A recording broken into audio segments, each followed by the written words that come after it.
Bardstown single barrel bourbon. This is a West Coast Whiskey Club pick from 2025, I'm assuming. It says WCWC 25. It doesn't say the proof on here. I believe this is coming in from the homie Jamie. Thank you, Jamie. I'm gonna have to hit you up and find out the proof and whatnot. So the fun thing is I'll get to try and guess what the proof is on this, and I'll either look really good or I'll look really stupid.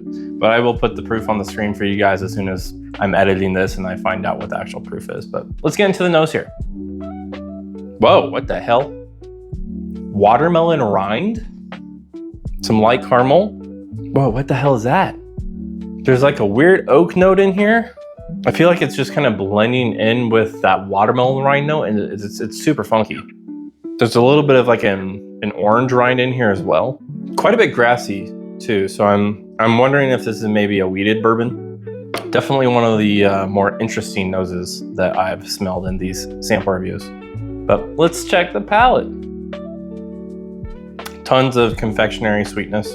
Definitely get a little bit of that grassiness. It's not bad though. It kind of reminds me of a Rare Character pick that I had. It does taste a little bit young though, probably around the 5 to 6 year range. Definitely get a light caramel, maybe a little bit of a butterscotch as well. Definitely some toffee. Overall, I'm not mad at it. This is actually pretty good. It's definitely very untraditional as far as bourbon goes, especially the nose, but let's add some water to this and see what happens.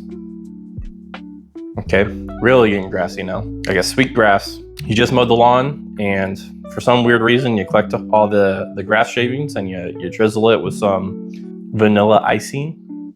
Then you take some nice light oak and you throw it in the wood chipper and then you sprinkle those wood chips right on top. Hopefully I'm painting a nice picture for you guys, but it's definitely an odd one. For the most part though, the nose took quite a bit of a step back, but let's see if the palate also took a step back. So the confectionery sweetness took the biggest step back here. Kind of like everything else kind of stayed at the same level, but the sweetness took a major step back. And now I'm starting to think that sweetness was really carrying this pretty heavily because it's not nearly as good as it was before we added water to it. It's still not bad by any means, but it's probably closer to a $70 to $80 pour after the water. I would say 100 to 120 would be relatively fair before we added the water to it. I forgot to guess the proof before I added the water to it though, so had to pour a little bit more. So we're gonna go back into it without water, see if I can maybe guess what the proof is here. I'm gonna say that this is probably around 112 to 118 proof, leaning closer to the 116 range. It doesn't have too much bite to it, but it's also not like super easy sipping. I guess I'll either look, like I said, really stupid or really smart. You guys are gonna know as soon as this video goes live and you get to this point, but I'll see you guys next time.